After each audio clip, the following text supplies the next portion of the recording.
local presentation of Read About It is made possible in part by a grant from Bollinger's Books and Espresso Cafe, committed to quality service for book lovers, schools, and other institutions for over 17 years.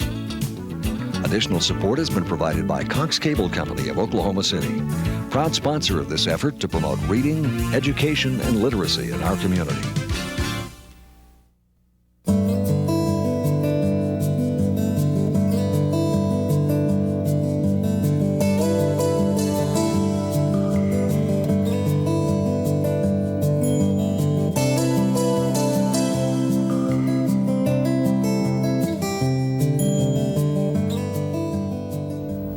We have another very special program tonight. This is the second in our series of celebrating our heritage, Oklahoma writers. Hi, I'm BJ Williams, and I want to introduce my panel of great Oklahoma writers, and then we'll get right into our discussion and celebration. We have Dr. Bob Blackburn, and June Calvin, and Charlie Cahill, and Billy Letts. And these are all people that are known far and wide, and they're just a few of the examples of what we have to offer here in Oklahoma. And I'm going to start, Bob, with asking you, what kind of support do Oklahoma writers get here?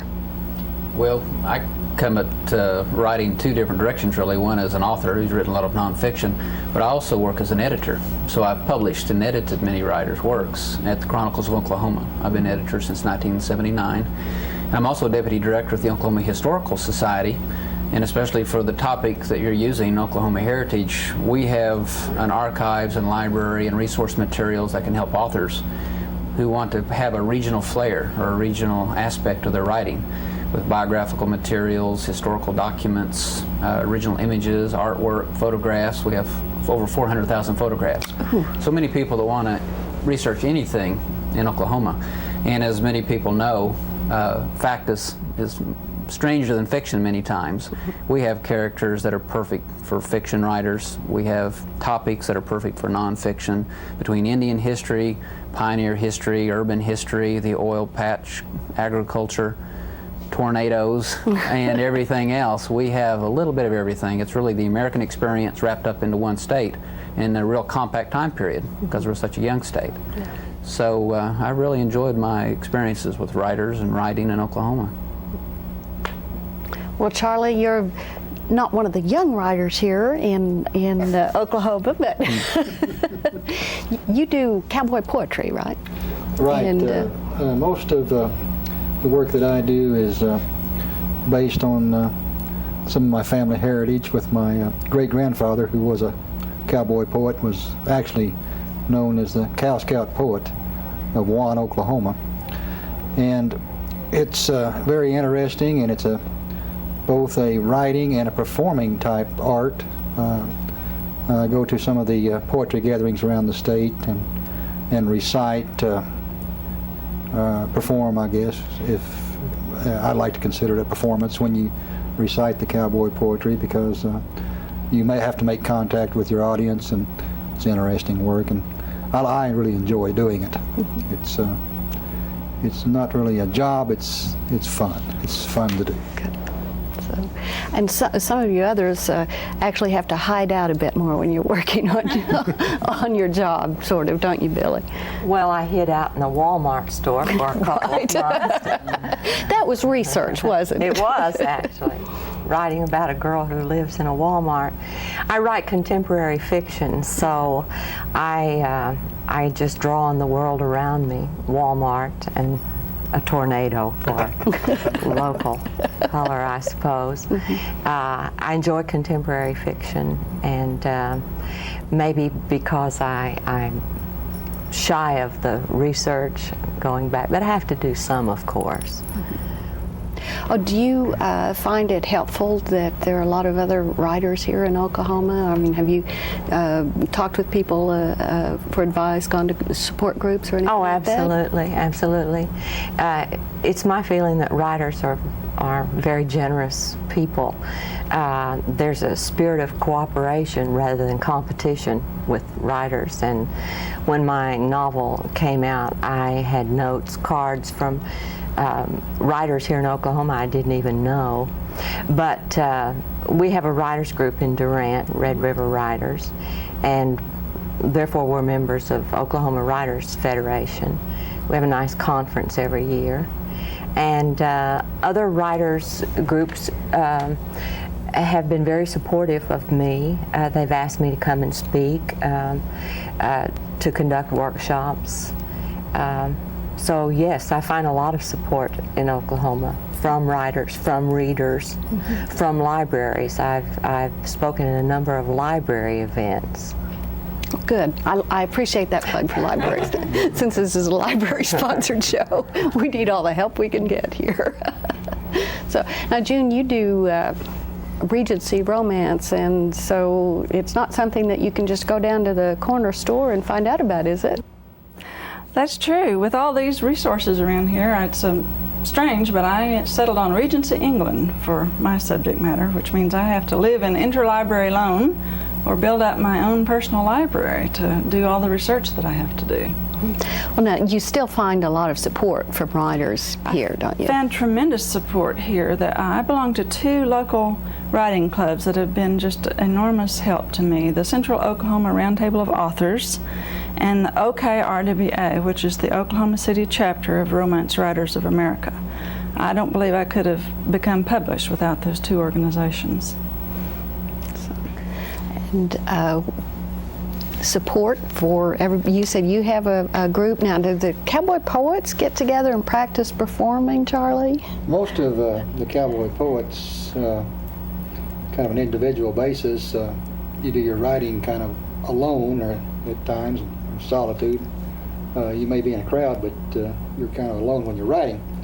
And we do our gatherings. We have different gatherings or comings together when all of the poets will recite their work and do their work, and everyone's very supportive of each other. And but as far as a real group per se, we really don't have one. It's just kind of it's kind of like a clique that everyone just belongs to. There is the Oklahoma Poetry Society that I was a member of for quite a while, and probably should be back in. And just recently I joined a storytelling group that I'm going to try to see how that works, territorial tellers out of Jones, Oklahoma. So there's quite a few groups around if a person will just kind of get out and look for them. And do you find it helpful to get involved in that? Yes, it is, because you get exposed to other people's creative works that they're doing, and I've been called just an old sponge that just goes around and soaks up what he sees and try to pick the better things from the performers or the poets that I see. And it does help, because you have to be exposed to the different works. Well, when he mentioned support, I think that's one of the really big things I get from the writers' organizations I belong to. Writing is a very solitary occupation. It has to be. And after a month of essentially being by myself for my working life, it's like a drink of water when you're out on the desert to go to one of my writers' clubs and talk to people who understand what that life is like. And we sometimes, after the meeting is over, we hang around for 2 or 3 hours just yakking about the business and our projects and so forth. Just for the fellowship with other people who understand this mania called writing. Do you run into that a lot? It's kind of funny in the nonfiction world, especially with Oklahoma history, Western history, Indian history, and all those associated topics. We find that we don't have a formal organization, but everyone knows everyone else who's writing in the field, because history is like building a house or a structure. It's brick by brick, and each individual writer is providing another brick. So the people who have written about Oklahoma City in the past, like Angelo Scott and others, Roy Stewart, I've used what they've come up with. I do my additional research and I add to what they have uncovered and their interpretations, then I form it into what I've written. And so other people writing Oklahoma history use what I've written, and so we have this loose association. And I can do a program now for our Historical Society annual meeting, and I know who is researching Indian history, cowboy history, railroad history. I know the most recent biographies. We know each other, and we support each other through research and correspondence. We see each other at academic conventions, at our annual meetings, and we all know and kind of commiserate, because there are very few markets for nonfiction, and people don't buy that much, especially in book form. And so it's kind of a small community, but we all interact and move in the same circles. We use the same research materials. And so it's a kind of an informal support group in many ways.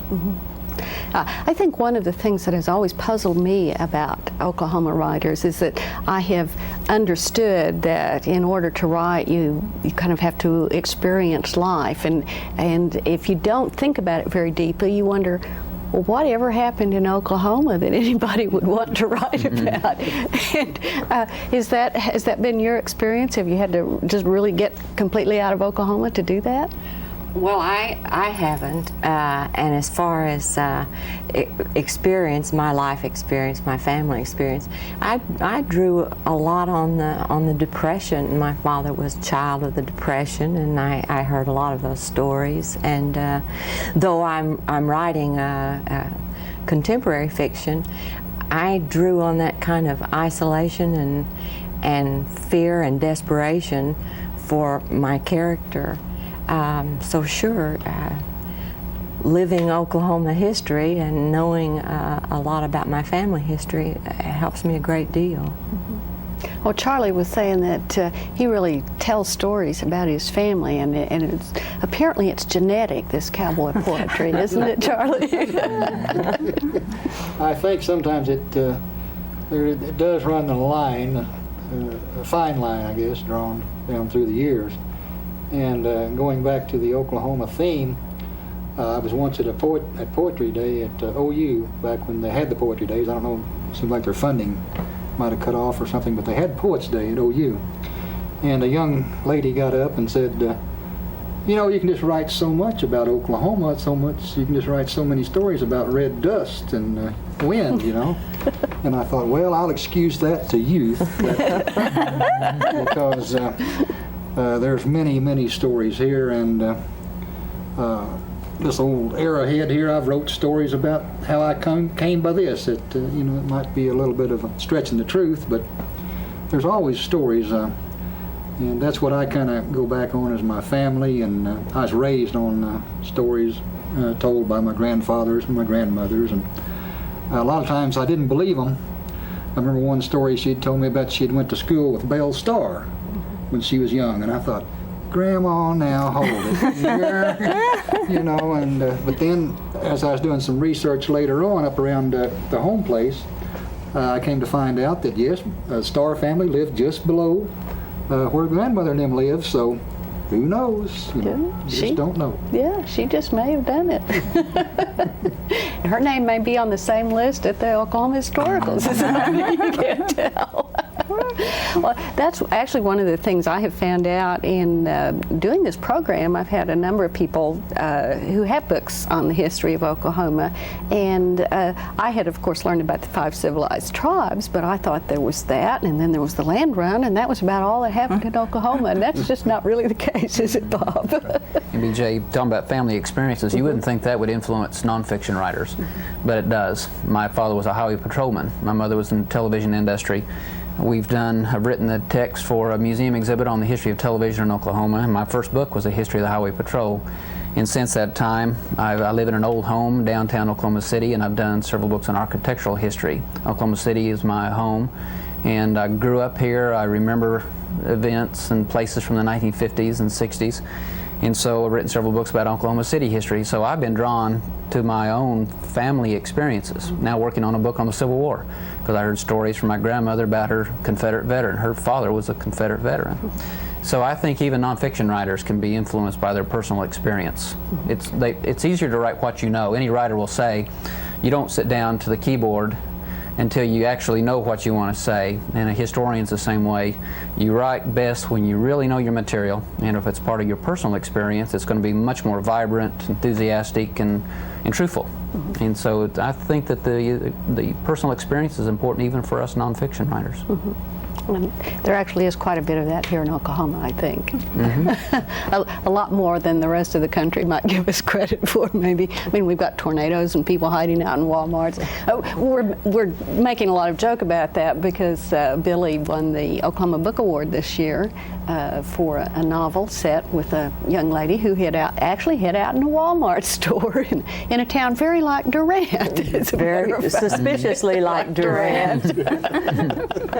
So, and I think, didn't you say somebody from New York said that, or there was a review that said, this couldn't possibly be what small town life is like? I remember the line word for word.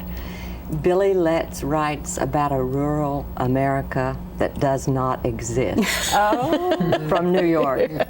Yes. What do they know about rural America? And you know that I've read that line so many times because I know every word in it. They haven't been to Durant, have they? Maybe we should invite them down there. We want to keep it a secret. We don't want people to come in. They may stay. All right. Well, since the last bust, I think most of those Yankees have already left town. But June, do you find that, again, Regency romance, I mean, what does that have to do with Oklahoma? Well, that's what I say. It's kind of an odd thing. Maybe I'm a reincarnation from that time because when I was studying literature in college, it was that period of literature that I was the most interested in. I love the poetry of Coleridge and Wordsworth, Byron. When I went on to work on a graduate degree in history of science, I found the science and technology of the period fascinating. When I started reading romance about 6 years ago, I immediately gravitated to the Regency romance. In college, I read Jane Austen and was just devastated when I realized I had read the last of her novels. So I was thrilled to find a genre set in the same period and with much the same feeling as Jane Austen's novels. So here I am in Oklahoma, living in Regency, England. But Charlie said something a minute ago. I think that's what writers do. They see stories where other people don't. And people often ask me, where do you get your ideas? Well, I've got so many ideas I would have to live 3 lifetimes to turn them all into books. Anything I read is apt to spark an idea, from another novel to a biography of Byron, to a biography of Carolyn Lamb. They just flock into my mind. I think that's why people think we're so strange. Yeah. Well, why writers like to be together to find there are other people like us, because we spend so much time in our heads. I've learned to carry on conversations. I seem to know the right time to nod and say, I see, and the truth is I'm storying at the time, or somebody will say something and there's an idea, and I'm off putting together a story. So we're good at conversation because we listen, but we just nod a lot. My husband, I'll be going around the house doing something, and he'll say something to me, and I won't hear him. I'll just keep right on, and he'll go. He used to go, what's wrong, or what are you thinking about? But now he says, what are you writing? I have heard writers say that you really have to feel what you're writing, that it has to come out of you. You can't just say, oh, they're selling mysteries well this year, so I'll write mysteries. That's right. So, and obviously you all have found something that you enjoy doing, that you can produce and actually occasionally make a little money at it. Just a soupçon. Yeah. Well, is that, again, is that a place where you can get help and support? Because I think a lot of people think, oh, all you have to do is write a book and then you're set. And I bet you all have found out different about that, haven't you?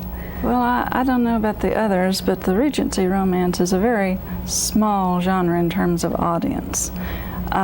People who read Regencies tend to be very devoted to them, but it's not a widely spread taste.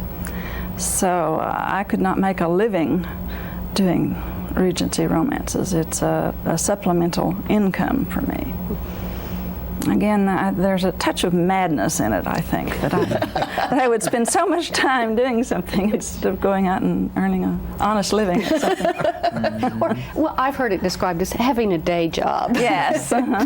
Maybe we should talk about earning dishonest living. Well, I've been writing forever, but I've taught school too.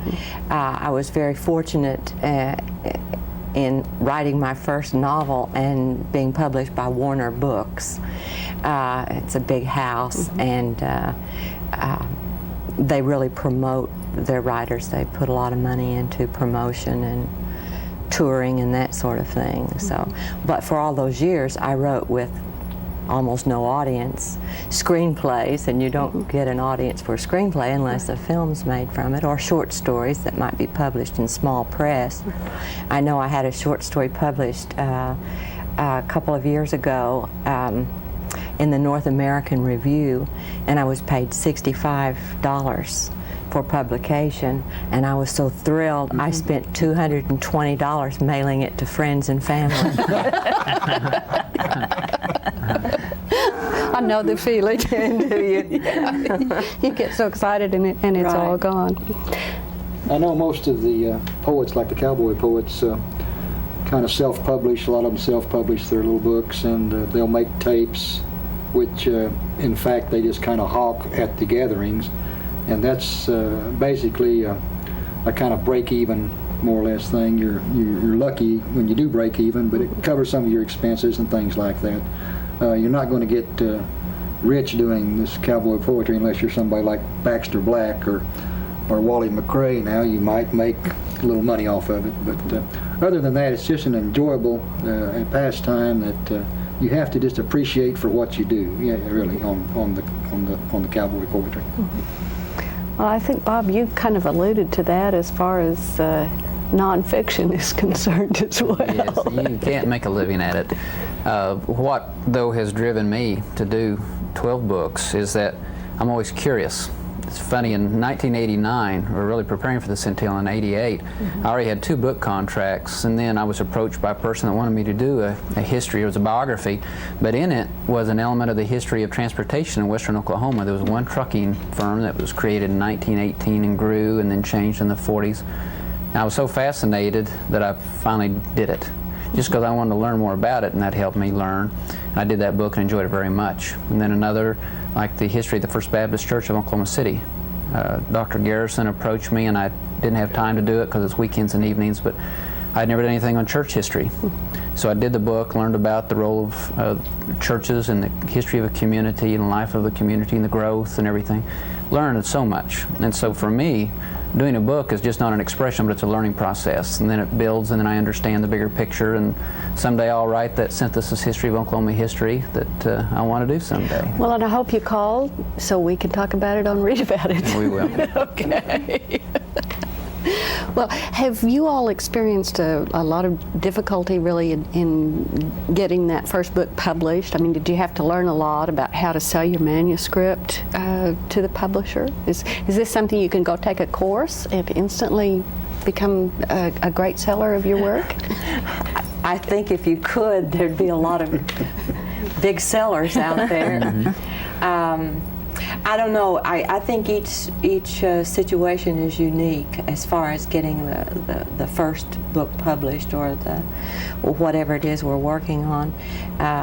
In my case, I was writing short stories that seemed to have a kind of Walmart theme, and met an editor at a big writers' conference in New Orleans and said, my husband calls these tales from Walmart. And she said, send them to me, and I did, and I admitted to her that one of them was sort of staying with me, haunting me, and that's how it happened. Now, working through an agent, I didn't have to market. I just sent her the work, and she took care of the marketing. Mm-hmm. But obviously it was helpful to be at that convention. Oh, absolutely. I believe in writers' conferences. I tell everybody, I believe in contests too, for people who are interested in that sort of thing. And again, I don't think it's a competition as much as it is pushing ourselves to really polish that last draft to make sure there's not a word too much in it, that we've cut out the fat. And we're down to the heart of the story. Well, I could certainly second that, because I published my first book and signed a multiple book contract after winning the Golden Heart, which is a prestigious award for unpublished authors, and the Romance Writers of America award it, and I received the award at a convention in 1993, and I expect that cut 2 or 3 years off of the time it took me to get published. So again, since Oklahoma has so many of these writers groups, and you learn a lot about where the conventions are. I mean, Yes, I would be hard put to say Atlanta. I mean, what do you go to Atlanta for besides the Olympics? But that again, and somebody to go with, I would think. And there are some excellent classes. Now, I did not take classes in fiction writing, but there are some excellent classes being taught at University of Central Oklahoma and OU, and almost all the junior colleges have some fiction or creative writing classes. So people can get started and probably cut some time off of things that I had to do by trial and error and through my writers' clubs if they took one of these classes. And there's communication, I think, too, between these creative writing instructors. We meet under various circumstances, maybe at NCTE, National Council of Teachers of English, or other conferences where student writing is encouraged. And so that's another way that we find to communicate, pass along information about what's going on. Yeah, I have gotten the impression, really, from what I've heard from writers, and not just in these discussion groups, is that getting into the groups is very important. Just simply, as you all have said, you're alone most of the time, and it's, as you said, a drink of water to get out and talk with somebody. So, and you do that pretty much informally, don't you? Since there isn't a historical Oklahoma Writers Club. I would just say to people who live in very small communities where they don't have writers groups, the library, the public library, is a good place to find out about other writers in your community. If you're traveling 10 miles to the nearest public library, let them know you're interested in getting in touch with other writers. Okay. Well, I am going to end on that wonderful note, promoting libraries and everything. Our time is up. I want to thank you all for being with me tonight, and I hope everybody has enjoyed the discussion. And I want to briefly reintroduce you. We've had Dr. Bob Blackburn, June Calvin, Charlie Cahill, and Billy Letts. We've been talking about writing in Oklahoma, and I hope you'll join us next week when we'll have another great group of writers for you.